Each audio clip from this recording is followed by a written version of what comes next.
Welcome you all in this lecture number 2 based on chapter 12 atoms.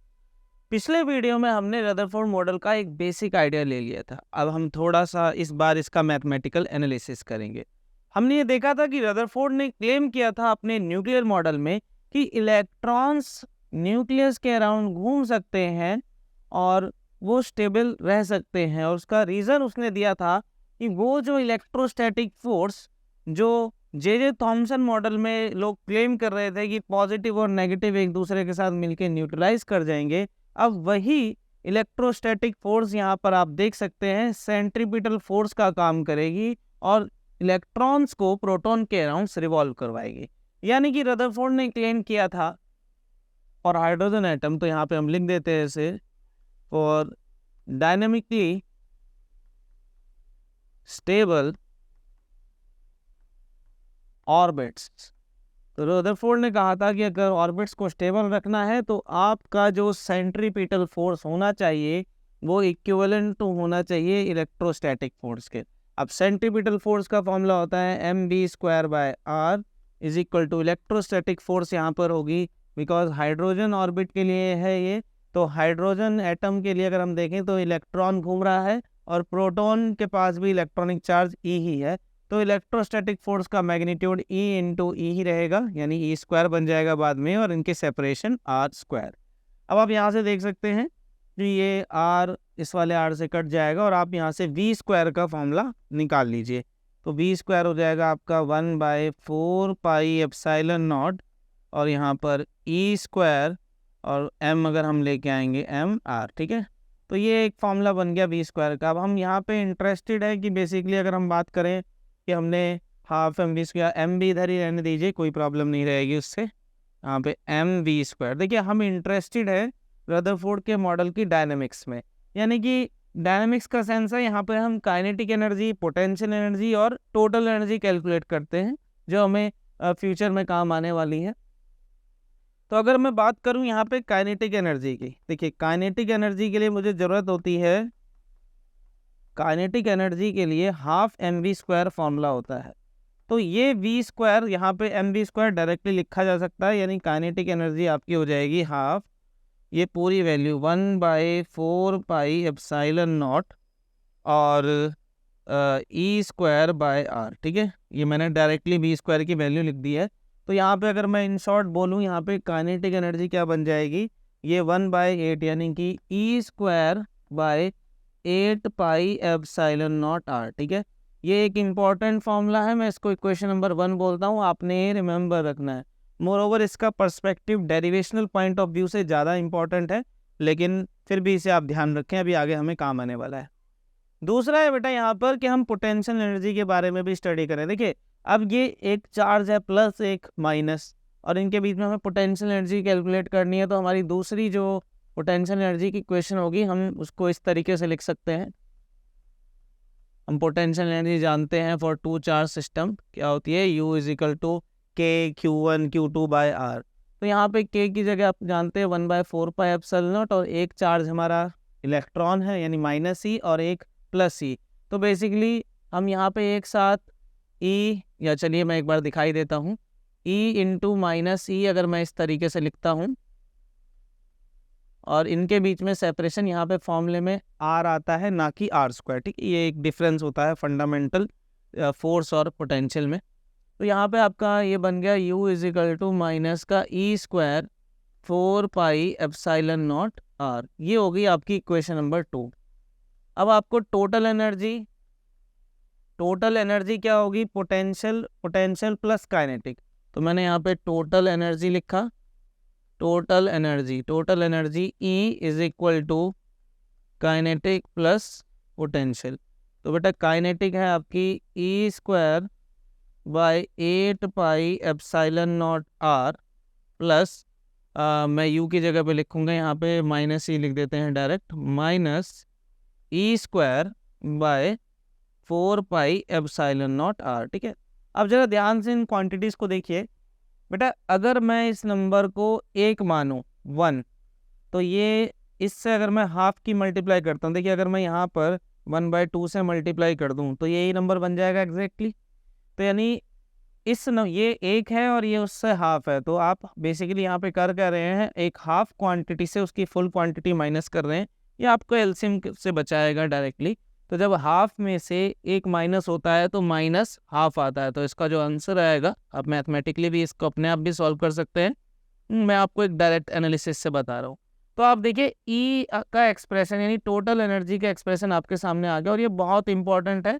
इसके ऊपर based बहुत सारे क्वेश्चन 2023 में ही पूछे गए थे। अब इस रिलेशन को थोड़ा सा एक बार समझ लेते हैं। देखिए आपके सामने काइनेटिक एनर्जी का एक्सप्रेशन भी है, यहाँ पे आपको मैं इतना ही छोड़ता हूँ। काइनेटिक एनर्जी है, पोटेंशियल एनर्जी का ये रहा एक्सप्रेशन, और टोटल एनर्जी का ये। अगर आप ध्यान से देखेंगे तो आपको एक कॉम्बिनेशन नजर आएगी।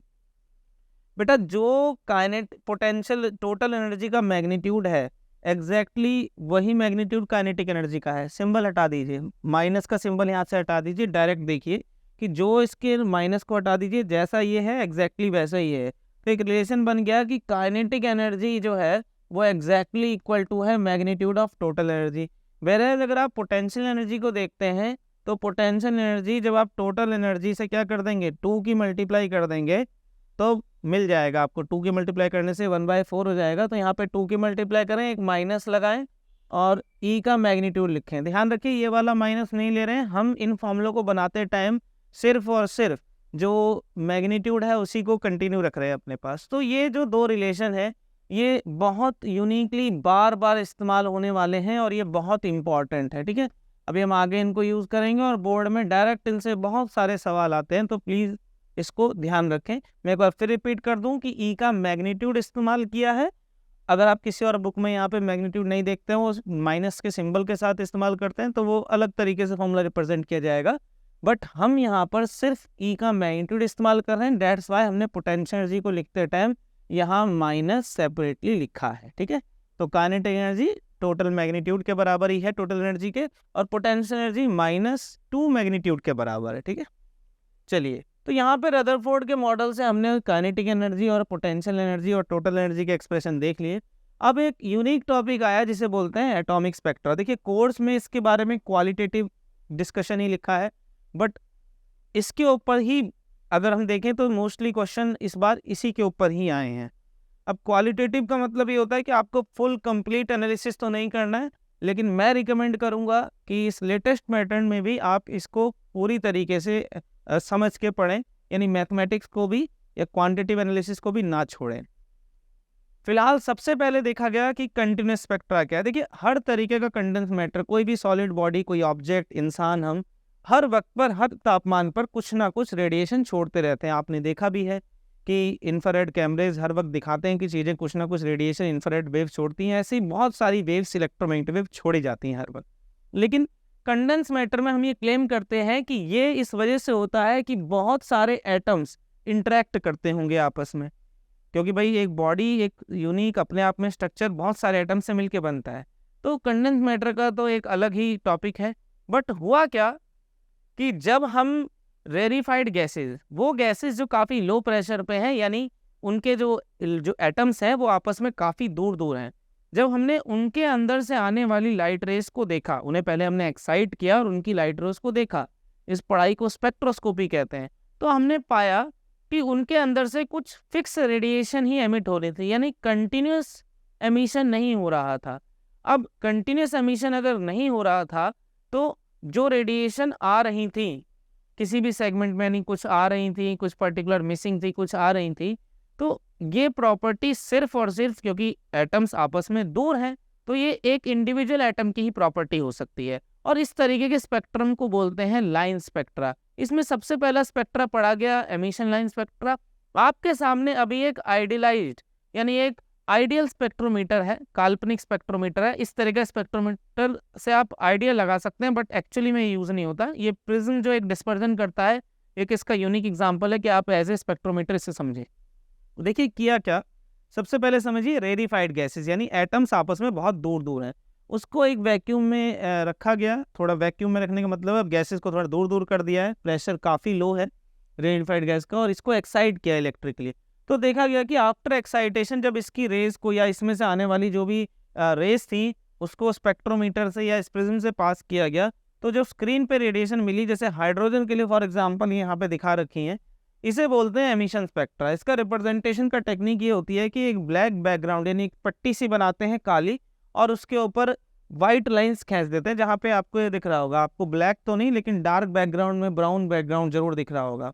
तो एमिशन स्पेक्ट्रा रिप्रेजेंट किया जाता है एक डार्क बैकग्राउंड के ऊपर ब्राइट लाइन से। अगर कोई कलर बुक आप देख रहे हैं यानी कलरफुल बुक है या इंटरनेट पे इमेज देख रहे हैं, तो आपको ये डार्क बैकग्राउंड के ऊपर सफेद यानी ब्राइट की जगह कलरफुल लाइंस दिखेंगी। तो देखा गया कि हाइड्रोजन जब एक्साइट होता है तो कुछ इस तरीके से कुछ पर्टिकुलर वेवलेंथ ही निकल रही हैं, कुछ पर्टिकुलर लाइट्स की मतलब इलेक्ट्रोमैग्नेटिक वेव ही निकल रही हैं, जिसमें से कुछ पार्ट विजिबल रीजन में भी पड़ता है। और इन सीरीज को अलग अलग नाम भी दिए गए हैं, जैसे 91 से 122 नैनोमीटर में लेमन बोला जाएगा, सिमिलरली आगे बाल्मर, पास्चन, अलग अलग तरीके से। तो एमिशन स्पेक्ट्रा कुछ इस तरीके से हो गया। अब इसके बाद सिमिलरली अगर इसी तरीके से इन एलिमेंट्स को दोबारा से वाइट लाइट के साथ एक्सपोज किया जाए, यानी अब इनके ऊपर वाइट लाइट डाली जाए, वैसे तो ये किसी और रेडिएशन पे भी काम करेगा जो उसके एमिशन स्पेक्ट्रम में हो, लेकिन एग्जांपल के तौर पे मोस्टली अगर हम वाइट लाइट को इसी तरीके के एलिमेंट्स के ऊपर जो रेडिफाइड हमने एलिमेंट बना दिए हैं या गैसेस बना दी गई हैं, तो जब हम इसमें वाइट लाइट डालते हैं तो बेटा क्या देखा कि ये उस वाइट लाइट में से जो अभी पहले इसने एमिट कर दिया था उसी तरीके की रेडिएशन को एब्जॉर्ब कर लेता है। और एब्जॉर्प्शन स्पेक्ट्रा दिखाया जाता है कलरफुल बैकग्राउंड में से डार्क लाइन दिखा के, यानी आपने वाइट लाइट भेजी, वाइट लाइट ये आपके सामने एब्जॉर्प्शन स्पेक्ट्रा है। देखिए एक कलरफुल बैकग्राउंड था और उसमें से जो जो लाइनें मिस हो गई ये बेसिकली एब्जॉर्ब कर ली उस उस एलिमेंट ने, ठीक है, उस एलिमेंट के एटम्स ने एब्जॉर्ब कर ली। अब देखिए हाइड्रोजन के लिए यहाँ नीचे है, हाइड्रोजन के लिए आपने एमिशन स्पेक्ट्रा भी पीछे देखा था, डार्क बैकग्राउंड के ऊपर ब्राइट या फिर कलर लाइन से रिप्रेजेंट है। और एब्जॉर्प्शन में देखिए जहां पर भी उसने जो पहले एमिट करी थी अब उसी तरीके की सेम वेवलेंथ की रेडिएशन को वो एब्जॉर्ब कर रहा है। तो एमिशन और एब्जॉर्प्शन जो है स्पेक्ट्रम कुछ इस तरीके से रिप्रेजेंट किए जाते हैं। अब असली में अगर आपको एमिशन और एब्जॉर्प्शन स्पेक्ट्रम देखना हो तो अकॉर्डिंग टू मी ये आपको अपने एमएससी लेवल पे अगर आप फिजिक्स पढ़ते हैं तो वहाँ पर इस चीज़ को दिखाया जाता है रिडबर्ग कांस्टेंट निकालने के लिए। इस तरीके के ग्रेटिंग सेटअप होता है। ये ग्रेटिंग क्या करती है, डिफ्रैक्शन ग्रेटिंग है। इसके अंदर जैसे प्रिज्म तो एक प्राइमरी लेवल पे लाइट को स्प्लिट करता है, ये ग्रेटिंग इसके अंदर बहुत सारे, जैसे यहाँ अगर आप पढ़ पाए तो 15,000 लाइन्स पर इंच लिखा हुआ है।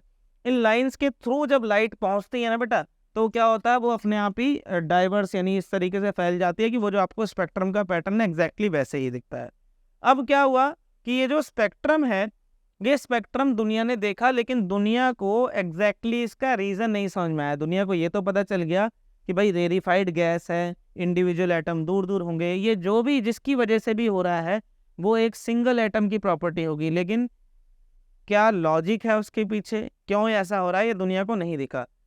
तभी हमारे पास एक जे बाल्मर थे जो एक स्कूल टीचर थे, उन्होंने क्या करा इन पैटर्न का एक लॉजिक ढूंढ लिया। उन्होंने लॉजिक मैथमेटिकल यानी एम्पेरिकल लॉजिक ढूंढा, ना कि कोई फंक्शनल कोई थ्योरी डेवलप करी। उन्होंने बस ये देखा कि ये पैटर्न बन कैसे रहा है, तो उन्होंने एक फॉर्मूला बताया और जे बाल्मर के बाद कई लोगों ने ये फॉर्मूला अपने हिसाब से थोड़ा सा एडिट करा या कह लीजिए इसमें थोड़ी और बातें जोड़ी और बेस फॉर्मूले का यही रहा।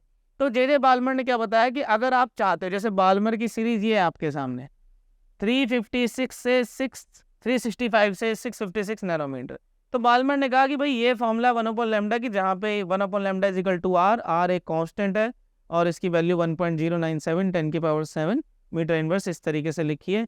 यहाँ पे 1/nf का स्क्वायर और -1/n इनिशियल का स्क्वायर। तो बाल्मर ने क्या कहा कि अगर आप इस फॉर्मूले में nf की जगह पर, यहाँ बता देता हूँ कि अगर आप nf की जगह पर, मैं यहाँ कर रहा हूँ थोड़ा सा, nf की जगह पर बेटा 2 डाल दें और फिर n इनिशियल, जैसे n इनिशियल पे आप क्या करें कि भाई कोई भी बड़ा नंबर डाल दें, इससे 3 4 5, तो जो भी आपको इससे लैम्डा मिलेगा वो लैम्डा इसी रेंज का आएगा, यानी बाल्मर सीरीज में एग्जिस्ट करेगा। सिमिलरली इसके बाद जो है लेमन आए, लेमन ब्रैकेट पेपर, सब ने कहा कि भाई अगर लेमन सीरीज यानी ये वाली सीरीज देखनी है तो n फाइनल 1 करो और n इनिशियल में जहाँ से मतलब n इनिशियल आप लगाएंगे तो वहाँ पे 1 से बड़ा नंबर 2 3 4 5 ये सब आप पुट कर दीजिए। सिमिलरली ये सब सिस्टम चलता रहा, 3 4 5 ये सारी सीरीज हो गई। तीसरे नंबर पे कौन सी है, ये रही आपकी पास्चन सीरीज। ऐसे ही आप आगे देखेंगे ब्रैकेट एंड पी फंड, ठीक है। तो यहाँ पे 3 है, तो उसने बोला एन इनिशियल में आप क्या डालिए, 3 से बड़ा नंबर, ठीक है। 3 4 5, 3 था तो 4 5 6, ऐसे ही यहाँ पे 4 था तो यहाँ पे 5 6 7, इस तरीके से नंबर डालने हैं। और फिर वहाँ 5 है तो यहाँ पे 6 7 8, इस तरीके से कंटिन्यू। यानी एन इनिशियल में थोड़ा बड़ा नंबर डालो तो आपको ये स्पेक्ट्रम पूरा मिल जाएगा। और इनके नाम है Lyman, Balmer, Paschen, Brackett, Pfund. इसके ऊपर भी क्वेश्चन आता है। लेमन जो रीजन है ये अल्ट्रावायलेट के लिए, और बाल्मर विजिबल, इसीलिए एक स्कूल टीचर भी देख पाया क्योंकि विजिबल स्पेक्ट्रम ही देख सकते हैं कम अगर हमारे पास सेपरेटर्स हो। बाद में Paschen, bracket and P fund, इनके सारे रीजन इंफ्रारेड के थे, तो उन्होंने अपनी अपनी इंस्ट्रूमेंट की मदद से देखा। लेकिन ध्यान रखिए लॉजिकली फॉर्मूला यही सेट बैठा। अब देखिए किसी को फॉर्मूले का, जिसे कहते हैं एक फिजिक्स नहीं पता है, बट वो एम्पेरिकली इस बात से खुश थे कि ये फॉर्मूला बिल्कुल सटीक रिजल्ट देता है। यानी मान लीजिए आपको इसमें निकालनी है सबसे लॉन्गेस्ट वेवलेंथ, मान लीजिए जैसे 122, तो लेमन ने कहा कि बस आप यहाँ पे 2 इनिशियल में 2 की वैल्यू इस्तेमाल करिए एंड फाइनल में 1, तो आपको ये मिल जाएगी 122 नैनोमीटर। अब लोगों को फॉर्मूला मिल गया था, एमिशन स्पेक्ट्रा दिख रहे थे। अब ये एमिशन और एब्जॉर्प्शन स्पेक्ट्रा दोनों लाइन स्पेक्ट्रा दिख रहे थे। अब इनके एडवांटेज क्या हैं, या फिर ये एमिशन स्पेक्ट्रा का फ़ायदा क्या है? तो देखिए एमिशन स्पेक्ट्रा अपने आप में बहुत इंपॉर्टेंट है। एडवांटेज इनकी क्या है कि हर एलिमेंट का जो एमिशन या एब्जॉर्प्शन स्पेक्ट्रा होता है बेटा, ये यूनिक होता है। यूनिक समझ रहे हैं आप, कि जैसे हमारा आधार कार्ड है हर आदमी का अलग बना हुआ है, इससे हम आइडेंटिफाई हो जाते हैं, इसी तरीके से एमिशन स्पेक्ट्रा या ये लाइन स्पेक्ट्रा भी यूनिक होता है। हम किसी भी एलिमेंट के स्पेक्ट्रा को देख के आराम से आइडेंटिफाई कर सकते हैं कि वो कौन सा एलिमेंट है, ठीक है। जैसे फॉर एग्जांपल सन के अंदर हम नहीं जा सकते, लेकिन वहाँ से आने वाली किरणों को अगर हम स्टडी करें स्पेक्ट्रोस्कोपी में तो हम बता सकते हैं उसके अंदर कौन कौन से एलिमेंट है। सिमिलरली स्पेक्ट्रोस्कोपी अननोन एलिमेंट, जैसे मैंने अभी सन का एग्जांपल दिया, कोई कंपोजिशन मिली, अभी अभी जैसे चंद्रयान 3 हमारा जो है पहुंचा है चंद्रयान मून के ऊपर, तो वहाँ से कोई एलिमेंट अगर वो लेता है तो उसके अंदर कोई स्पेक्ट्रोस्कोपिक सेंसर भी रहा होगा, जो जब उस एलिमेंट को ट्रेस करके उसकी स्पेक्ट्रोस्कोपिक स्टडी करके कि वो किस एलिमेंट से मैच करता है बताएगा, जिससे हमें आइडेंटिफाई हो जाएगा कि ये ऑक्सीजन है, हाइड्रोजन है या आयरन है, इस तरीके से। अब यहाँ पर एक और यूनिक इसका स्पेक्ट्रोस्कोपी का है एग्जाम्पल, कि मान लीजिए किसी दूर प्लैनेट से हमारे पास या स्टार से हमारे पास लाइट आती है, ठीक है। वो लाइट इस प्रकार से आएगी, उसकी वेवलेंथ। अब हम इस वेवलेंथ की जब इस लाइट को हम स्पेक्ट्रोस्कोपी पे स्टडी करेंगे तो हम मान लीजिए देखते हैं कि ये एग्जैक्टली एक स्पेक्ट्रोस्कोपी का पैटर्न है, और जो मान लीजिए हाइड्रोजन का था, और वहाँ से जो एलिमेंट आया उसका हाइड्रोजन जैसा ही है लेकिन थोड़ा शिफ्टेड है, यानी रेड वेवलेंथ की तरफ शिफ्टेड है, ठीक है। थोड़ा सा नहीं, पूरा समझिए एग्जैक्ट कॉपी है लेकिन शिफ्टेड है। तो वहाँ से ये अंदाज़ा लगाया जा सकता है कि ये स्टार जो है हमसे दूर जा रहा है या पास में। जैसे फॉर एग्जांपल अगर मैं बात करूँ, मान लीजिए वो स्टार हमसे दूर जा रहा है, तो उससे वो स्पेस बीच में स्ट्रेच हो रहा है, तो वेवलेंथ भी बड़ी होगी, और वेवलेंथ जैसे बड़ी होती है आपको दिख रही है यहाँ पे, तो ये वेवलेंथ बड़ी होने की वजह से ये बड़ी वेवलेंथ रेड कलर की होती है, तो रेड की तरफ शिफ्टिंग जा रही है, तो इसको बोलते हैं ग्रेविटेशनल रेड शिफ्ट। यानी सिर्फ स्पेक्ट्रोस्कोपिक एनालिसिस करके ये भी बताया जा सकता है कि कोई स्टार आपसे दूर जा रहा है या पास आ रहा है, ठीक है। चलिए, तो इस तरीके से स्पेक्ट्रोस्कोपिक एनालिसिस आप देखते हैं कि बहुत इंपॉर्टेंट है और बहुत यूनिक है। अब इसके बाद स्पेक्ट्रोस्कोपिक एनालिसिस के बाद अगर हम बात करें तो लास्टली हम बात करते हैं यहाँ पे रदरफोर्ड मॉडल की लिमिटेशन की। देखिए रदरफोर्ड मॉडल ने बताया कि ऑर्बिट्स में घूमता है। रदरफोर्ड मॉडल ने वो एक अपना मैकेनिज्म बताया काइनेटिक एनर्जी, पोटेंशियल एनर्जी का, लेकिन रदरफोर्ड मॉडल स्टेबिलिटी को नहीं बता पाया अभी भी एटम की। देखिए इलेक्ट्रॉन एक चार्ज पार्टिकल है, और जब भी कोई चार्ज पार्टिकल एक्सेलरेशन करता है तो एक्सेलरेटेड चार्ज पार्टिकल हमेशा इलेक्ट्रोमैग्नेटिक वेव छोड़ता है। तो देखिए अगर मैं बोलूं कि accelerated charge particle electromagnetic wave छोड़ता है, तो इलेक्ट्रॉन तो बेटा हर बार जब भी न्यूक्लियस के अंदर घूम रहा है तो ये एक्सेलरेटेड ही हुआ, क्योंकि दुनिया की सारी सर्कुलर मोशन एक्सेलरेटेड तो होती ही हैं। और अगर इलेक्ट्रॉन एक्सेलरेशन करेगा, क्योंकि ये चार्ज पार्टिकल है, तो ये अपने आप में से इस तरीके से रेडिएशन छोड़ेगा। रेडिएशन यानी इलेक्ट्रोमैग्नेटिक वेव, और अगर ये एनर्जी छोड़ेगा तो धीरे धीरे धीरे इसकी एनर्जी कम हो जाएगी और ये जो मॉडल है यही कोलैप्स कर जाएगा, यानी ये मॉडल एग्जिस्ट करना ही नहीं चाहिए।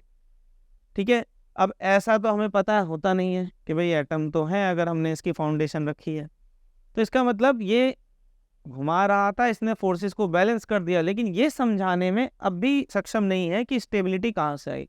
दूसरी बात, अगर मान लीजिए किसी ना किसी तरीके से हम कह देते हैं कि भाई कोई जादुई शक्ति होगी जिसकी वजह से घूम जाते हैं, तब भी ये जो इलेक्ट्रोमैग्नेटिक वेव बेटा जैसे जैसे निकल रही हैं, तो ये इलेक्ट्रोमैग्नेटिक वेव एक सीक्वेंस में, देखिए इलेक्ट्रॉन धीरे धीरे जो है अपना ऑर्बिट कम करता जाएगा। अब इलेक्ट्रॉन जब धीरे धीरे ऑर्बिट कम करेगा तो हर सारी इलेक्ट्रोमैग्नेटिक वेव हाई एनर्जी से धीरे धीरे धीरे लो होती हो जाएंगी, यानी जो स्पेक्ट्रम हमें दिखना चाहिए वो एक कंटिन्यूस होना चाहिए, सारे कलर्स या सारी फ्रिक्वेंसीज धीरे धीरे उसमें आनी चाहिए। लेकिन हमें देखने को क्या मिलता है, सिंगल हाइड्रोजन, जब हाइड्रोजन गैस को एक्साइट करते हैं हमें एटॉमिक स्पेक्ट्रा देखने को मिलता है जिसमें कुछ फिक्स वेवलेंथ ही निकलते हैं, यानी लाइन स्पेक्ट्रा को भी इस लॉजिक से हम नहीं समझते। तो दो इसकी जो लिमिटेशन है, पहली ये स्टेबिलिटी को नहीं बताता, दूसरी लिमिटेशन कि लाइन स्पेक्ट्रा को नहीं बताता। इसके हिसाब से तो कंटिन्यूस स्पेक्ट्रा निकलना चाहिए, लाइन स्पेक्ट्रा अभी भी समझ में नहीं आया। तो इन दोनों ही बातों के कारण रदरफोर्ड का मॉडल जो है वाइडली अच्छा होने के बाद भी वाइडली एक्सेप्ट नहीं हुआ। अब रदरफोर्ड के बाद जो है बोहर आए, बोहर ने इनके मॉडल को बहुत और थोड़ा सा एनालाइज किया और इसी के आगे कुछ अपनी बातें रखी, जो कि हम पढ़ेंगे अपने लेक्चर नंबर 3 में। होपफुली आपको यहाँ तक अच्छे से समझ में आया होगा। मिलते हैं अपने अगले लेक्चर में। Thank you.